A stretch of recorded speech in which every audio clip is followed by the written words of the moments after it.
Bonjour la famille, je suis Herbitica. Comme d'habitude, aujourd'hui, j'ai une histoire émouvante à vous raconter. Alors, ne soyez pas pressés, attachez vos ceintures car nous allons décoller.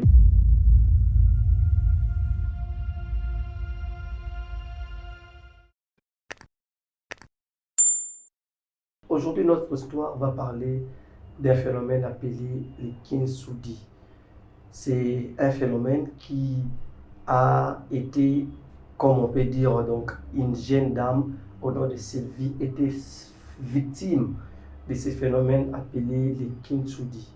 Mais avant d'aller plus loin dans notre histoire, on aimerait d'abord vous expliquer ces phénomènes, qu'est-ce que signifie ces phénomènes, ça vient d'où, et un peu de connaissances par rapport à ces phénomènes, et après quoi nous allons nous relancer dans notre histoire.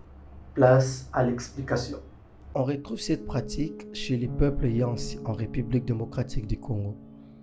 Cette pratique concerne relations conjugales impliquant la lignée maternelle, d'un grand-père maternel en passant par l'oncle maternel à une fille, soit un grand-père à la petite fille ou de l'oncle à la nièce. Ainsi, du fait d'une prédestination fixée à la coutume, un grand-père a droit à percevoir la dot de la fille aînée de sa première fille, tandis que cette première fille est réservée prioritairement à une union avec les frères de sa mère, c'est-à-dire son oncle maternel. Donc, toute fille née d'une mère Yansi est l'épouse de son oncle maternel.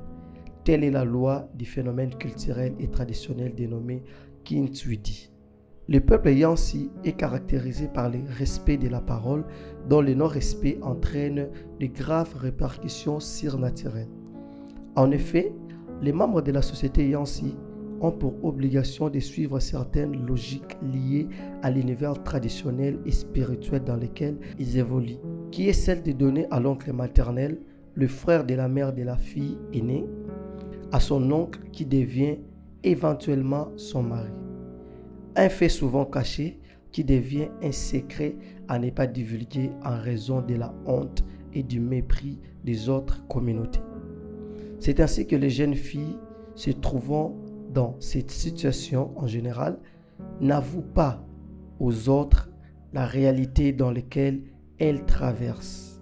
J'espère que nous comprenons maintenant de quoi il s'agit lorsqu'on parle de kintsugi. Donc kintsugi, c'est une tradition que nous trouvons dans le peuple Yansi, un peuple de la République démocratique du Congo. Et dans ce peuple, chaque fille aînée est d'office kintsugi de l'oncle maternel.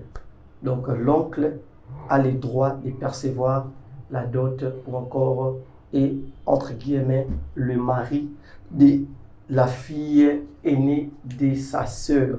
Ça, c'est le phénomène kintsugi que nous trouvons chez le peuple Yansi en République démocratique du Congo. Alors, il y avait une femme au nom de Sylvie. Cette femme était également née d'une mère Yansi. Alors, cette dame avait automatiquement un mari, donc son oncle était d'office son mari. Alors, cette femme devrait épouser un homme au nom de Serge. Néanmoins, par cette honte, Sylvie avait caché la vérité du phénomène kintsugi à son oncle, qui devrait normalement verser la dot. Alors, qu'est-ce qui s'était passé? Quand le mari, M. Serge, est venu pour épouser Sylvie, Sylvie ne lui avait rien dit. Or, en réalité, avant que Sylvie n'ait le droit d'épouser une autre personne, cet monsieur, l'époux, doit normalement verser deux dots. La première dot, il devait verser à l'oncle Rouet, qui était l'oncle de Sylvie. Il devait d'abord verser cette première dot, et après la deuxième dot devait servir pour le mariage. Chose qui n'a pas été faite parce que Sylvie avait gardé secret. Alors il s'est fait que Sylvie est allée dans son mariage avec son mari, M. Serge. Mais une fois arrivée au mariage, Sylvie a commencé à faire des rechutes de tension, a commencé à générer, régénérer, sortir, présenter des maladies à tout moment. Sylvie était devenue maladive. Alors, M. Serge, l'époux de Sylvie, ne comprenait pas vraiment de quoi il s'agissait. Alors, il s'était mis à chercher des médecins pour le traitement de sa femme, ça et là, voilà ceci, voilà cela. Néanmoins, il n'y avait aucune amélioration. Serge aimait tellement sa femme Sylvie, au point qu'il a eu à contacter vraiment des médecins. Vraiment, il n'y avait toujours pas d'amélioration. Dieu les avait fait grâce. Après une année de mariage, Sylvie a eu à donner naissance à 2 jumeaux. Lorsque Sylvie est allée à l'hôpital avec plusieurs complications de grossesse, vraiment, il y avait des graves complications. Sylvie est allée à l'hôpital, les enfants étaient nés prématurés.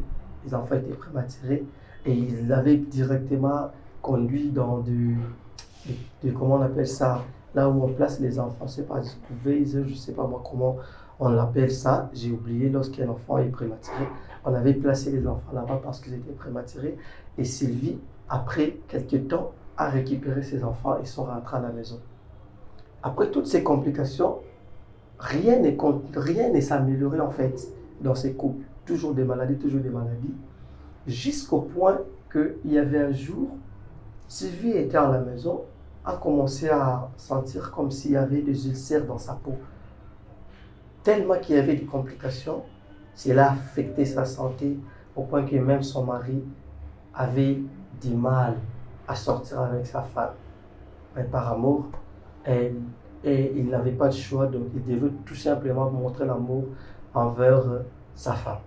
Mais d'une part, il s'est posé des questions. Comment est-ce que cette situation se dégrade jusqu'à ce point?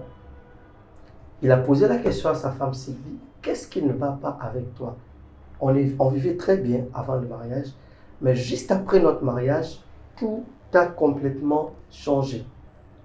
Sylvie, toujours par cette honte, n'a toujours pas avoué ces phénomènes de Kintsugi à M.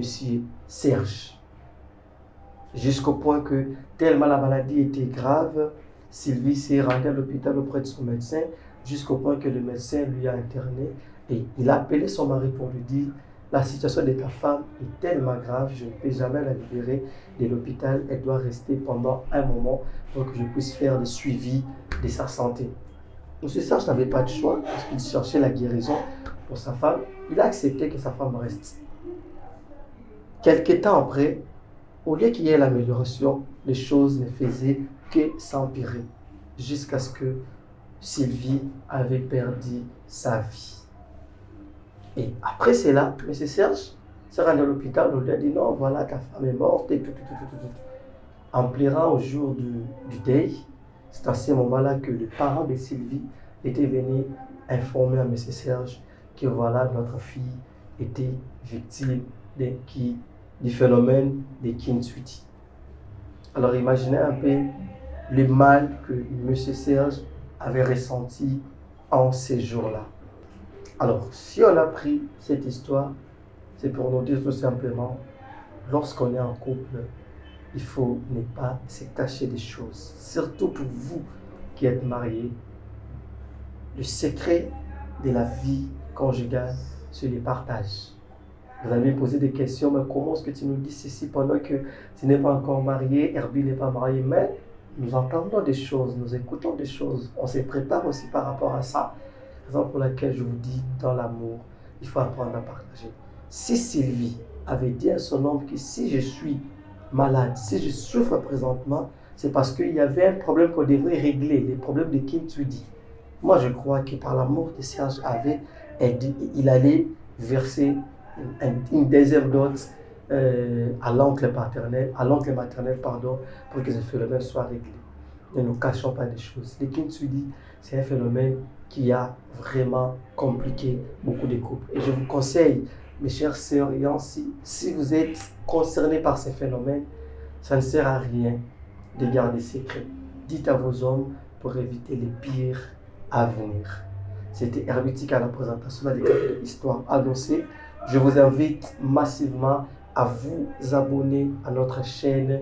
Nous avons besoin de vos abonnements. Laissez-nous des commentaires, aimez notre vidéo et c'est ce que nous vous demandons de plus. Merci et on se retrouve prochainement pour une nouvelle vidéo.